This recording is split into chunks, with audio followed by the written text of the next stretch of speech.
2024 चुनाव को लेकर के अलग अलग लोगों के साथ मैं ओपिनियन लेके आ रहा हूँ। अभी आज हमारे साथ एक दिल्ली यूनिवर्सिटी की छात्रा हैं, जानना चाहता हूँ इनसे कि इनकी ओपिनियन क्या है। ये पढ़ाई लिखाई करने के बाद देश का 24वें प्रधानमंत्री किसको चुनना चाहती है। मैडम क्या शुभ नाम है आपका? मेरा नाम अनन्या है। मैं अभी दिल्ली यूनिवर्सिटी से अपना ग्रेजुएशन परस्यू कर रही हूँ, बीकॉम प्रोग्राम। जी मैम क्या लगता है कि अभी जैसे बातचीत में लोगों को आप सुन रही हैं, क्या लगता है कौन प्रधानमंत्री बेस्ट होगा देश के लिए? देखिए, अभी तक जितने भी सालों में हम देख रहे हैं, 2014 से नरेंद्र मोदी आए हुए हैं, मेरे अकॉर्डिंग तो वही रहने वाले हैं। क्योंकि इट्स लाइक कि कोई उनके अगेंस्ट, मतलब है बहुत लोग हैं। अभी जैसे इंडिया फॉर्म हुआ, सब ऑपोजिशन लाइक सारे मिल गए, इंडिया बन गई एक पार्टी और सब अगेंस्ट है उनके। बट कितना इंडिया फॉर्म हो, कितना कुछ हो, आएंगे नरेंद्र मोदी। आप देख लीजिए। ऐसा क्यों कह रही है? आप पढ़ी लिखी महिला नहीं नहीं, बात ये है, पढ़े लिखे हैं, बट हम देख रहे हैं ना कि हमारे अराउंड लोगों के ओपिनियन कैसे हैं। और उनके लिए यही है कि नरेंद्र मोदी ने अभी तक जितना डेवलपमेंट चीज़ों में किया है, उन्होंने नहीं देखा कोई और प्राइम मिनिस्टर करा है पास्ट में। चाहे आप इसके पहले मनमोहन सिंह को देख लीजिए, हाँ करा है, बट जितना रैपिड ग्रोथ, जितनी तेज़ी से ग्रोथ, हाँ जितनी तेज़ी से ग्रोथ आई है, वो आई नरेंद्र मोदी के उसमें। क्योंकि मैं 2014 से मैंने होश संभाला भाई, देखा। उसके पहले तो बच्ची थी, उसके पहले तो मुझे नहीं पता था कि क्या है क्या नहीं है। बट अभी 2014 से जब से अब आ गया 2024, ऑलमोस्ट 10 साल हो रहे हैं। 10 साल में जिस तरीके से, जितनी तेज़ी से ग्रोथ हमने अचीव करी है इंडिया ने, कमेंडेबल है। मतलब उस चीज़ पे हम कुछ कहा नहीं जा सकता। मेरा ओपिनियन ये है, तो मेरे अकॉर्डिंग नरेंद्र मोदी ही आने वाले हैं फिर से। राहुल गांधी भी तो भारत जोड़ो यात्रा की है, भारत न्याय यात्रा की, जी। वो भी समाप्त हो गया। देखिए, भारत जोड़ो यात्रा करी हो या उन्होंने जो भी किया हो, मैं इतना नहीं कह पाऊँगी कि उन्होंने हाँ किया नहीं है। मैं ये नहीं मानती कि नहीं किया है, पर जिस तरीके से लोग नरेंद्र मोदी के साथ कनेक्ट होते हैं, मतलब जिस तरीके का जुड़ाव लोग रखते हैं नरेंद्र मोदी से, मुझे लगता नहीं कि वो उस तरीके का जुड़ाव रखता है भाई कोई भी राहुल गांधी से। राहुल गांधी हाँ डेवलपमेंट लेके अपनी जगह सही है कि मैं वो प्रॉमिस करते मैं ये करूँगा, वो करूँगा, ये करूँगा, पर लोग जुड़ते हैं नरेंद्र मोदी से। इमोशन की बात आती है, जहाँ लोगों के इमोशन रहेंगे लोग तो वहीं जाएंगे ना। आप ही बताओ। राहुल गांधी के साथ इमोशंस क्यों नहीं आते? मे बी लोग कनेक्ट नहीं कर पा रहे उनसे, लोगों की जुड़ाव उनसे हो नहीं पा रहा है, क्योंकि वो भी तो बाहर से पढ़ लिख के आए ना। बाहर, वही बात है ना, उस लोगों का ओपिनियन ये है कि वो बाहर से पढ़ के लिख के आए, तो उनकी सोच भी बाहर वाली हो गई। अब नरेंद्र मोदी सीएम रहे, गुजरात के रहे, बट उन्होंने जिस तरीके से वहाँ पे अपनी जगह बनाई, तभी तो वो प्राइम मिनिस्टर बन पाए हैं ना। क्योंकि सीएम रहने की बात है कि भाई गुजरात के लोग उनसे कनेक्टेड थे ही, फिर उन्होंने धीरे धीरे डेवलपमेंट किया, अब आप पीएम बन गए। पर आप किसी से भी ओपिनियन लो, भले कुछ लोग अगेंस्ट होंगे, बट इतने अगेंस्ट नहीं है जैसे कि उनका ये नहीं होगा कभी कि हाँ भाई एकदम अगेंस्ट होकर के बोल रहे हो। वो उनसे कहीं ना कहीं किसी ना किसी लेवल पे कनेक्टेड है। अच्छा, लेकिन अभी तो सब एक साथ खड़े हैं, डॉट वाले इंडिया के साथ खड़े हैं। वो चाहे आप लालू यादव की फैमिली देख लीजिए, अखिलेश यादव को, आप उत्तर प्रदेश से आते हैं, अखिलेश यादव कैसे देखती है? देखिए, मैंने जब तक ऑब्जर्व किया तो उनकी सरकार, उन्होंने यादवों के लिए बहुत किया, ठीक है। अब अगर आप सोचो, मैं किसी देश की प्राइम मिनिस्टर हूँ, मैं एक ही कम्युनिटी को पकड़ लूँ और उसी के लिए डेवलपमेंट कराए जाऊँ। यादव के कितनी लोगों को प्लेस करवाया गया था, कितने ज़्यादा वैकेंसीज जो रही गवर्नमेंट की, यादवों की बहुत चली उस टाइम पे। पर अब यादव परेशान है। क्यों परेशान है? क्योंकि अब आ गए नरेंद्र मोदी की गवर्नमेंट। अब उनकी भाई जाति है, उनकी कास्ट से तो कुछ नहीं हो रहा।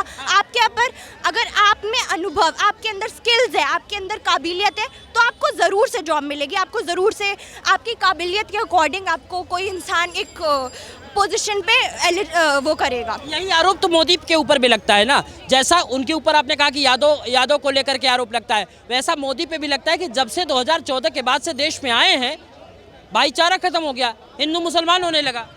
भाईचारा खत्म हो गया? मेरे को ऐसा नहीं लगता। कभी भी नरेंद्र मोदी ने डिसरिस्पेक्ट नहीं करी किसी मुसलमान की। भले उन्होंने, ये जरूर है कि यार मेरे अकॉर्डिंग अंतर नहीं हुआ ऐसा कोई कि हाँ हिंदू अलग है मुस्लिम अलग है। आपको लगता है अंतर हुआ है कोई? नहीं, ऐसा आरोप लगता है विपक्ष। आरोप लगने पे तो ऐसे नरेंद्र मोदी को कितनी गाली दी जाती है, कोई ना कोई अलग कुछ गलत बोलता ही होगा ना उनको। पर इसका मतलब नहीं है ना कि सब एक ओपिनियन लेके चल रहे तो हम भी अपना ओपिनियन वैसे ही रखें। नहीं ना। एक अभी स्टेटमेंट चल रहा है नारी शक्ति को लेकर के, आप क्या समझती हैं? मतलब वुमेन एम्पावरमेंट कि हाँ भाई जितनी औरतें हैं उनको मर्दों से कम नहीं समझा जाए। औरत के पास भी उतना दिमाग है, उतनी स्किल्स है। भले ही हाँ फिजिकली हम थोड़े कम हो सकते हैं, पर मेंटली हमें भगवान ने उतनी ही एक तरीके से सोच दी है जितनी एक आदमी की काबिलियत हो सकती है। आधी आबादी है हमारे देश की। इसके साथ एक चीज और रिलेट कर रहा हूँ, शक्ति की बात आई। शक्ति को क्या आप समझती हैं? जैसे शिव है वैसे शक्ति है, तो शिव की एक अपनी इम्पोर्टेंस है, तो उसकी शक्ति भी एक है। उसी शक्ति को खत्म करने के लिए राहुल गांधी ने एक स्टेटमेंट दिया था। मुझे इस बारे में पता नहीं। पहले ही दिया है। हाँ, क्या दिया था? 2 दिन पहले ही दिया था उन्होंने शक्ति को खत्म करने के लिए। क्या? तो एक बात बताओ, हाँ। नारी शक्ति हाँ, कितने पुरानी चलती आई है, हमारे वेदों पुराणों में है। उनको ही खत्म करने की बात कर रहे हैं। हाँ। फिरोज खान के पोते ये उसको खत्म करने की बात कर रहे हैं। और जो अभी आप कह रहे थे कि सारे लोग उनके साथ हैं, राहुल गांधी या ये, इनकी एक अकेले की औकात नहीं है क्या मोदी को हराने की? जो 22 दलों का दलदल बना रहे हैं, सबको इकट्ठा कर। मोदी अकेले हैं क्या? मोदी अकेला सबसे भारी है। 1 मैन आर्मी है मोदी, 1 मैन आर्मी है मोदी। तभी ये सारे चोर डाकू जितने हैं सारे इकट्ठा हो रहे हैं ताकि देश को लूटेंगे। इनका अगर जीत भी गई, खुदा ना खास्ता भगवान के भरोसे जीत भी गई इनकी पार्टी, क्या होगा? मंडे को राहुल गांधी, ट्यूसडे को इंदिरा गांधी, वो तो नहीं रही, वो नहीं रही होंगे। वो तो नहीं रही अब। वही मतलब बारी बारी से अरविंद केजरीवाल, उसके बाद क्या बोलते हैं, हाँ ऐसे ही इनका वीक में एक दिन सारे प्रधानमंत्री रहेंगे। तो यही होगा इन लोगों की सरकार में और कुछ नहीं होगा। लॉजिक ये है कि युवा इतना बेरोजगार है। आप युवा हैं, क्या करते हैं? कौन सा युवा बेरोजगार? आप क्या करते हैं? मैं हाँ, काम करता हूँ, काम करते हैं। बिजनेस क्या करता नाम हूँ, हुआ खुद आपका? का बिजनेस करता हूँ। हाँ, लेकिन वो तो कहते हैं कि रोजगार ही नहीं है, तो युवा अच्छा आप एक बात बताओ, एक बात बताओ, हाँ। काम करने वालों के लिए रोजगार है। है। अब ये सोचो कि मैं घर पे टांग फैला के सोया रहूं और मोदी आके मुझे 2 रोटी खिला दे, तो ऐसे थोड़ी होगा लाके, ऐसे थोड़ी होगा। जब आप काम करने निकलोगे, हाँ कुछ लोग आ जाते हैं, अभी आ जाएंगे कुछ चमचे इसमें मोदी उसके राहुल गांधी के, जो बोलेंगे कि मोदी कहता है पकौड़े तलो। एक बात बताओ, पकौड़े तलना भी एक बिजनेस है कि नहीं है? व्यापार है कि नहीं है ना? पकौड़े तलने वाला भी शाम तक 2000 कमा के जाता है, महीने का 60,000 कमाता है, आराम से 2000 कमाता है पकौड़े तलने वाला भी, कैसे भी। अरे भाई तुम लायक रहोगे तो तुम्हें नौकरी नहीं मिलेगी। मैं लायक नहीं था, मैं बिजनेस लाइन में घुसा, क्या हुआ? अच्छा यही पकौड़े वाले भाई साहब पकौड़े वाली ही बात, भाई साहब पर्सनली बात नहीं। अच्छा ये कहते हैं, बार बार ये भी आरोप लगता है कि मोदी बोले थे कि मैं आऊंगा तो रोजगार दूंगा, रोजगार मिला क्या? देखिए जिस तरीके से मैं ये मानती हूँ, देखिए मैं ये मानती हूँ, जैसे उन्होंने कहा, जैसे वो भैया कह रहे थे कि अगर किसी इंसान में काबिलियत है, नौकरियों की कमी नहीं है। अब आप बताओ, कोई मैं हूँ, मैंने 12th पास किया है, मेरे पास कोई स्किल नहीं है, मेरे पास कोई भी काबिलियत नहीं है, पर मुझसे बोला जा रहा है कि भाई तुम्हें नौकरी करनी है, तो मुझे कोई क्यों ही रखेगा जब तक मेरे अंदर कोई काबिलियत नहीं होगी। अगर मोदी कोई एजुकेशन बढ़ाने के लिए काम ना कर रहे हो तो मोदी गलत है।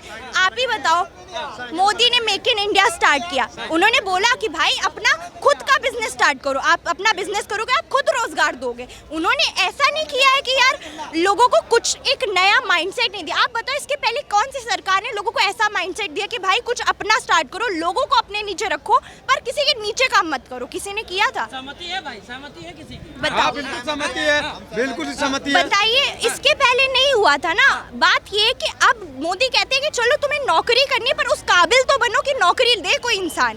काबिल बनने के लिए आपको पढ़ना पड़ेगा।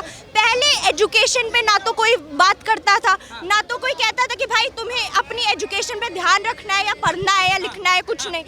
लोग कैसे जॉब देंगे जब तक आपके पास पढ़ाई लिखाई नहीं है? लोगों देखो, सब पढ़ाई नहीं होता, पर कुछ तो काबिलियत होनी चाहिए। मोदी ने बहुत सारी ऐसे प्रोग्राम्स भी स्टार्ट किए जिसमें कि स्किल्स पे वर्क, लोगों की स्किल बढ़ाने पे काम करा है।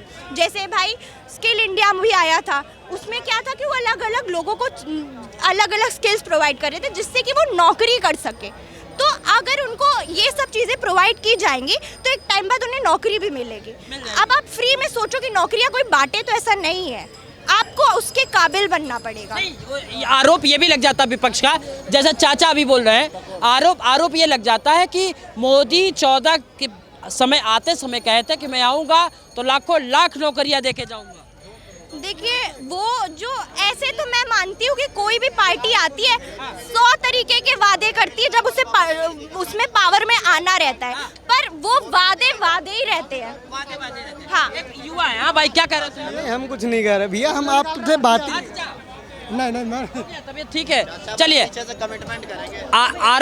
आरोप युवाओं का लगता है कि युवा को जो है ना वो तरजीह, वो व्यवस्था नहीं दी जा रही। फिर से बताइए आप क्या? नहीं, मैंने कहने का मतलब कि युवाओं को वो तेजी नहीं प्रोवाइड हो रही है युवाओं का। देखो आप एक बात बताओ, मैं अभी हूँ ठीक है, मैं पढ़ाई कर रही हूँ, मेरे पास क्या है कि अगर मेरे पास रिसोर्सेज होंगे, मेरे पास ये है कि हाँ भाई रिसोर्स है, मेरे को अगर कुछ सीखने की चाह है, अगर वो मैं सीख नहीं पा रही हूँ, रिसोर्सेज की कमी हो कि कोई मेरे पास टीचर नहीं हो, मेरे पास कोई ऐसा ना हो जो मुझे सिखा सके, तो गलत है भाई। मोदी ने तो प्रोवाइड कराई हैं चीज़ें ना, आप अपने आप से नहीं सीख रहे हो तो वो आपकी प्रॉब्लम है। हम तो आपको प्रोवाइड करा रहे हैं, हम आपको स्किल्स देने की कोशिश कर रहे हैं, हमने आपकी एजुकेशन बढ़ाने के लिए कुछ किया, तो वो चीज़ों पे बात नहीं हो रही है। बस महिलाओं की सेफ्टी, एक आखिरी सवाल आपसे, महिला सुरक्षित है देश में? देखिए सुरक्षित तो नहीं कह सकते, पहले मतलब हाँ जिस तरीके का पहले था महिलाओं के लिए, अब उसमें ज़रूर अंतर आया है। अभी ना मेरे रिसेंट में मेरी फ्रेंड के साथ एक इंसिडेंट होने ही वाला था, रात का टाइम था, 1090 पे उसने दिल्ली में? करी। हाँ 1090 पे उसने कॉल करी, मतलब समझ ले 5 मिनट में वो उनकी पूरी टीम आई है पुलिस के साथ, जिसमें कि एक महिला ऑफिसर थी, और उसने अपनी पूरी कंप्लेंट रजिस्टर कराई है। रात का टाइम था, समवेयर अराउंड 12:15 हो रहा होगा ऐसे टाइम पे, तो वो नोएडा में थी, 1090 पे कॉल करी। तो मेरे अकॉर्डिंग हाँ उस स्पीड में मतलब जैसी होनी चाहिए सुरक्षा वैसी तो नहीं है इतनी, पर हाँ काम हुआ है उस पर भी। एक सवाल और, आपने नोएडा का नाम ले लिया, योगी कहते हैं कि अगर हमारी बहन बेटियों के साथ गलत होगा, अगले चौराहे पर कौन खड़ा होगा? जिसने गलत किया है। हाँ, उसके साथ यमराज की बात कर देते हैं, यमदूत की बात कर देते हैं। लगता है कि वो सरकार कुछ काम कर रही है? योगी सरकार हाँ बिल्कुल करी। मैं खुद कानपुर की रहने वाली हूँ। आपने वहाँ पे एक क्रिमिनल था, मतलब उसका बहुत एक गांव है, मैं क्रिमिनल का नाम भूल गई, हाँ विकास दुबे वो थे वहाँ पे। उन्होंने मतलब बहुत दिन से उनको वो भाग चुके थे, पर उनकी ढूंढवाई हो रही थी। आप बताइए, जो भी था उनको पकड़ा गया और उनको इनकाउंटर करा गया। तो मेरे अकॉर्डिंग तो हाँ यूपी में हुआ है डेवलपमेंट। कानपुर में मेट्रो बनी है अभी रिसेंट में, लाइक 1 साल हुआ होगा मेट्रो बने। लखनऊ में मेट्रो आ गई, बहुत सारी ऐसी सिटीज़ में मेट्रो उन्होंने करवाया डेवलपमेंट। और कानपुर की हालत तो पहले बहुत गंदी थी, गड्ढे थे, अब सड़कों की हालत देख लीजिए। तो कहते हैं कि हमने मेट्रो वहाँ करवाया। अरे उन्होंने स्टार्टिंग उस प्रोजेक्ट को स्टार्ट किया, बट हाँ स्टार्टिंग वाज कि हाँ उन्होंने करी है, बट योगी जी ने एग्जीक्यूट तो करवाया है ना। Thank you.